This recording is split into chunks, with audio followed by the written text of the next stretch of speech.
Alright guys, welcome back to the channel. We have more gaming and PlayStation news, rumours and leaks to cover today. Let's start with some exciting news. A brand new trailer for Ghost of Yōtei has just dropped. Now at this point, we've seen plenty of trailers and gameplay reveals for the game. You probably already have a good idea of what to expect, but this new trailer, it ties everything together in just 90 seconds. You can see this playing in the background. It's quick, it's sharp and straight to the point, and it's all about what makes the game shine, which is fast-paced combat, smooth exploration, fluid parkour, and of course looking cool while you're doing it. So for those that don't know, Ghost of Yōtei is set around 300 years after the events of Ghost of Tsushima. This isn't a direct continuation, it's a standalone experience. The game takes us to 1600s rural Japan, a time of unrest, change and brutal survival. You'll step into the shoes of Atsu, a lone mercenary haunted by the past, driven by revenge. Her mission is to hunt down those responsible for her family's death years ago. It's a tale of grief, determination and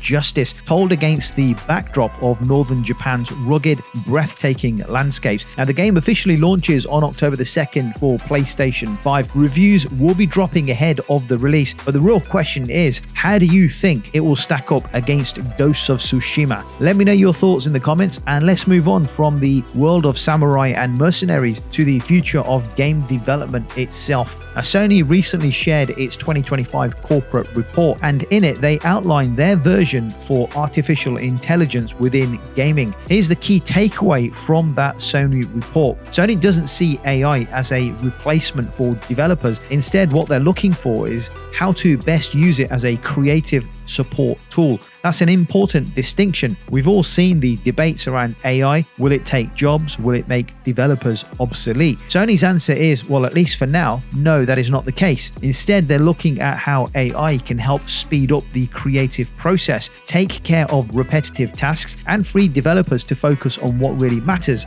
and that is making great games. And they've already been putting this into practice. For example, during the development of Marvel's Spider-Man 2, Sony used AI voice recognition to create automatic subtitles in multiple languages. That's not just convenient, it also makes games more accessible. They even ran some early tests with the Horizon series character Aloy, exploring how AI could assist in areas like animation and dialogue. Since 2023, more than 50,000 people across 210 Sony teams have used its enterprise LLM tool. Basically, it's a system that allows developers to use AI safely in their day-to-day work for writing, testing, and even integration with other tools. And Sony has been careful to keep legal, privacy, and ethical concerns at the center of this rollout. And this matters because game development is getting bigger, it's getting more complex and harder to sustain. Creating massive open worlds, cinematic stories, and cutting-edge visuals takes huge teams, long hours and rising budgets. And even industry veterans have pointed out that development in its current state will have to change if it's going to stay sustainable for the long term. And this is where AI can make a huge difference,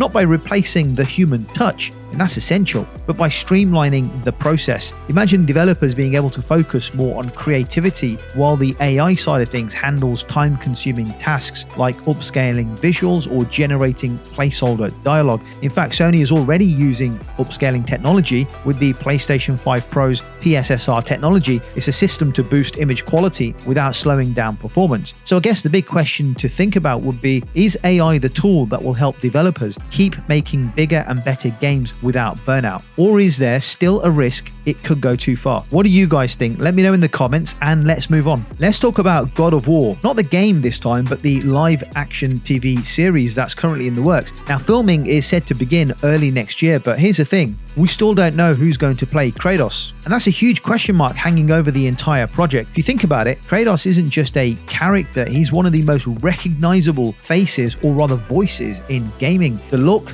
the build, the voice, the presence. If Amazon gets this wrong, it will break the entire show before it even starts. We do know some important things about the production though. Ronald Moore, best known for Battlestar Galactica and the Apple TV series For All Mankind, is on board as the showrunner. That alone brings a lot of credibility. His writing team also includes several writers from All Mankind, so there's definitely talent behind the script for the God of War TV series. But let's be honest, all eyes are on who's going to be swinging that axe. One name that always comes up is Christopher Judge, the man who has voiced and motion captured Kratos in the more recent God of War games set in the Norse era. He gave us that gruff voice, the raw emotion, and the weight that defined Kratos for an entirely new generation of fans. So naturally, many fans started to hope maybe he'd play Kratos too in the live-action series, but Judge himself seems just as surprised by the rumors as anybody else. When a YouTube video by movie insider John Campy floated the idea of Judge playing Kratos alongside other names like Jason Momoa and David Bautista, the story spread online. Covered Geekly even picked it up, and that's when Judge jumped on social media, and his reaction was a simple one. He quoted, "I am in talks for the role," followed by a question marks, and then a bunch of shrug emojis. That pretty much says it all. If Judge doesn't even know he's being considered, chances are the rumors don't hold much weight, and he will not be the face of Kratos in the live-action show. So who's left then? Jason Momoa is the fan favorite suggestion. He's got the size, the intensity. The audience already associates him with larger-than-life roles like Aquaman and Khal Drogo from the Game of Thrones series. Dave Bautista's another name that gets thrown around. He's proven he can do more than just action roles, bringing depth to characters in films like Blade Runner 2049 and Dune. Both of them could, at least physically, they could pull off the role of being Kratos, but do they capture the essence? When they speak, when they have to deliver a standout cinematic dialogue, will they give you Kratos vibes? And that's a real question, isn't it? Because Kratos isn't just about muscles and war paint. He's a character built on years of pain, rage, and eventually redemption. Whoever steps into that role has to carry all of that history on their shoulders. So while the rumors are fun to talk about, the truth is, we still don't know who's going to play Kratos. If filming really does begin early next year, official casting news should drop very soon. Until then, the speculation continues. The question is,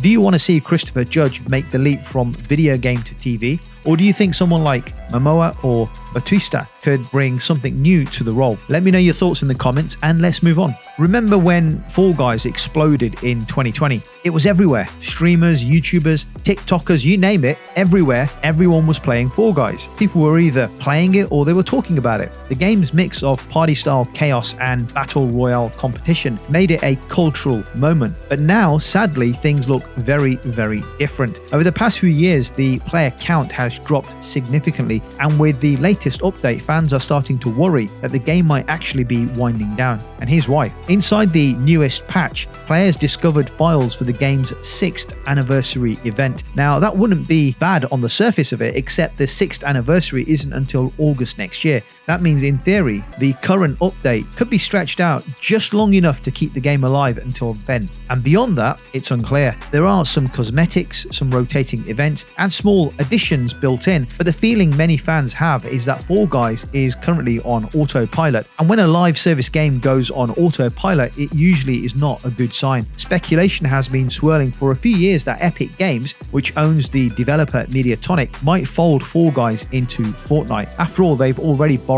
a number of mechanics back and forth. Could this be the plan all along? Or is Mediatonic quietly working on something bigger, maybe a sequel or a major overhaul while letting the original slowly wind down? At the moment, there are no clear answers. Until Mediatonic come out and make a statement, fans are left in the dark. But the concern right now feels quite rightly justified. This is always the thing with these live service games. As soon as numbers start to fall below a certain level, the games end up winding down or drifting. I really hope that's not the case for Fall Guys, and there are further updates and seasons ahead in the future. Now, moving on to another big franchise. A French magazine, I think it's pronounced G.O.W, has reportedly leaked new details about the long-rumored remake, Assassin's Creed 4 Black Flag. And let's be honest, this is one of the best AC games in the entire series. Back in 2013, Black Flag stood out for one major reason, and that was pirates. Ubisoft leaned into naval combat, building on what they had started in Assassin's Creed 3,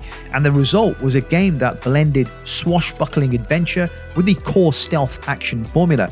Fans loved it. But if you look back, Black Flag didn't push the overarching Assassin's Creed storyline much further. It was more of a standalone thrill ride. So what exactly happened with this remake then? Because according to leaks, it's not just a simple remaster. Ubisoft is reportedly shifting gameplay closer to the RPG style of newer titles like Assassin's Creed Odyssey and Assassin's Creed Shadows. That means loot systems, gear stats, and inventory setup that feels more like a modern AC game than the original choreographed combat of the original. Other major changes also include no loading screens between ship and land, a tighter but richer map filled with more activities, and even restored content that was cut from the original 2013 release, including parts of Mary Reed's storyline. But don't expect it to be a massive Resident Evil 2 remake style project. This seems to be a more faithful reimagining, bigger than a remaster, but not a total ground up rebuild. Ubisoft is even reusing some assets from Skull and Bones to cut costs, though it reportedly won't be obvious to the players. As for timing, early 2026 is the target, and some sources say March, others think it could slip later into next year. Either way, it looks like fans of Black Flag will have something to look forward to within the next year or so. So let's move on and talk about Battlefield 6. The game itself is set to launch on October the 10th for PlayStation, PC and Xbox. But what's making the news right now is the rumor surrounding its Battle Royale mode. For a while, the belief was that Battlefield's Battle Royale would come months after launch,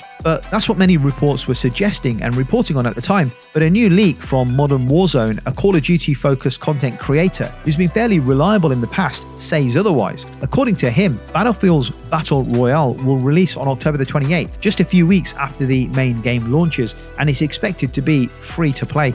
If true, this could shake up things in a very big way. For years, Call of Duty Warzone has dominated the military shooter battle royale space, but with Black Ops 7 also on the horizon, a head-to-head competition with Battlefield entering the arena at the same time could make things a lot more interesting for us gamers. The timing is also curious. DICE only recently said they were beginning to test the mode in their Battlefield labs, yet leaked gameplay has already surfaced, which suggests it's further along than anyone thought. So maybe this October launch date isn't as far-fetched as it sounds. Still, as with any leak, take it with a pinch of salt. Until EA and DICE actually confirm this, it's just speculation. But the idea of Battlefield finally giving Warzone some real competition, that's something fans have been waiting for a very long time. Guys, let me know your thoughts on the articles discussed in the video today.